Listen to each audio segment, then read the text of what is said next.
So, aralin mo yung tinatawag na periodization. Importante yun. Yung makakagawa ka na ng training plan. So, pag gumawa ka ng training plan, so nandito na yung mga drills, warm-up, skills training, tsaka strength and conditioning.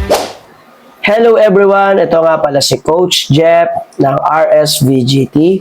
So, meron tayong follower from Bicol. So, nakaka-proud, no? Nakakaabot na tayo ng Bicol. Actually, iba pa nating followers ay galing din ng Visayas and Mindanao. So, itong follower natin from Bicol ay isang dating player. At nung siya ay about to graduate na, ay kinuha siyang coach ng kanilang school. At first time nung magkakaroon ng volleyball team ng kanilang school.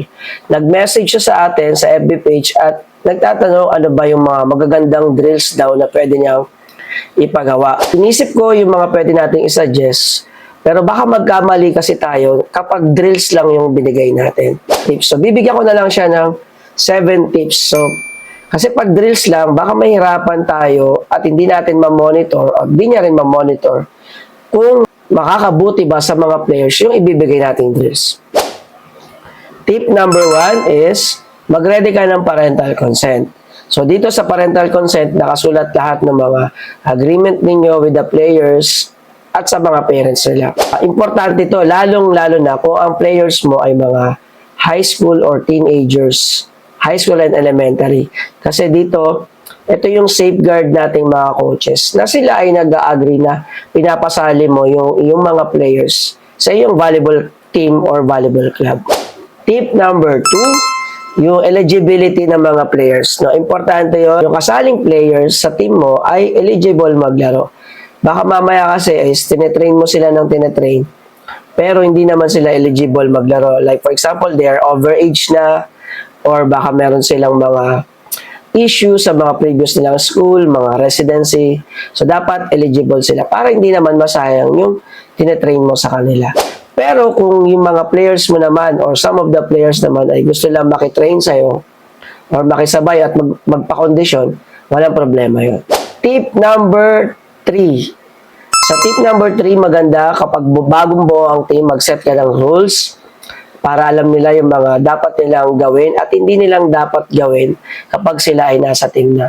So, dyan papasok yung disciplinary activities na gagawin mo sa kanila. Pwede mga punishment, sanctions, pwede rin naman yung mga awards na kapag sila ay gumagawa ng tama. So, dapat meron kang rules na isaset sa team. Tip number 4, importante to, yung medical history. Dapat sila ay fit maglaro. Ibig sabihin, clear sila sa kanilang mga doktor. Guys, sa opening pa lang ng iyong pa-try out, or bago ka magpa-try out, dapat meron ka nang nakareding, o meron na silang nakareding medical clearance or medical history. Kasi baka mamaya, may mag-try out na may problema sa katawan, sa puso, or sa lungs niya. At instead na matulungan mo sila ay lalo pang mapasama. So, dapat clear sila medically. Tip number 5. So, aralin mo yung tinatawag na periodization. Importante yon. Yung meron tinatawag na pre-season, season, off-season. So, dapat alam mo kung saang part ka na ng training or saang period ka na ng training. Kasi, dun magsisimula yung tinatawag mong training program or training plan. Tip number 6. So, training plan. So, pag naaral mo na yung periodization, dito mo na makakagawa ka na ng training plan. So, pag gumawa ka ng training plan, so, nandito na yung mga drills, warm-up, skills training, tsaka strength and conditioning. So, my advice, kapag meron ka ng training plan is, huwag mong pagsabayin yung strength and conditioning sa skills training mo. Siguro sa mga part ng warm-up, may mga konti-konti, pero hindi ganun karami yung ilalagay mo na strength and conditioning. Kung focus ka, that day is focus ka sa skills training, more on skills training ka lang talaga dapat. Then the other day is focus ka sa strength and conditioning, more on strength and conditioning ka din dapat. Kasi kapag pinagsabay mo yan, malaki yung chance na ma-injury yung mga players mo. And gaano ba karami yung mga skills training or strength and conditioning training? Ideally, nasa 8 to 12 drills lang dapat. Pero syempre, depende pa rin naman yan sa conditioning ng players mo. Yung players mo ay talagang condition, pwede kang magdagdag hanggang sa ma-meet nila yung peak nila. Kapag hindi naman, so pwede ka naman magbawas kasi mahirap din na isagad mo sila ng sobra-sobra, baka sila naman ay ma-injury. Tip number 7, track their progress. Dapat matrack mo yung progress nila kasi doon mo malalaman kung akto na ba yung binibigay mong drill sa kanila or kulang pa. Or mayroon din gumagamit ng mga apps sa pag-detect or pag-trace ng kanilang progress. Ako sa team ko, usually manual lang yung ginagamit namin. So nililista lang namin yung mga skills development training namin. Say for example, sa service, meron kaming 10 services o 10 service na kailangan gawin yung player. So nakailan siya doon? So susulat niyo yun.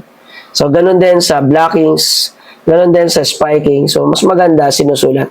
Then yung pagtatrack din ng progress, makakatulong din yun sa'yo para malaman mo yung strength nila at yung weaknesses nila. So pag nalaman mo yung strength nila, ibig sabihin, yun yung kailangan mong i-maintain.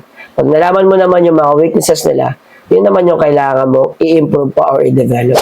Tip number 8, aralin mo yung tinatawag na macro cycle tsaka micro cycle. So dito kasi, yung tinatanong mo lalo na kung applicable ba sa kanila yung mga drills na ipapagawa mo or ano ba yung mga advisable na drills na ipapagawa mo sa kanila. So dapat yun nakadepende dun sa tinatawag nating macro cycle or micro cycle.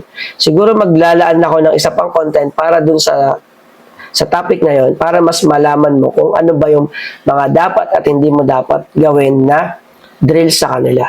Now, with regards to naman sa mga drills na ipapagawa mo, actually marami naman na drills sa YouTube, sa Google, pwede kang mag-research ano ba yung mga ideal or magandang gawin.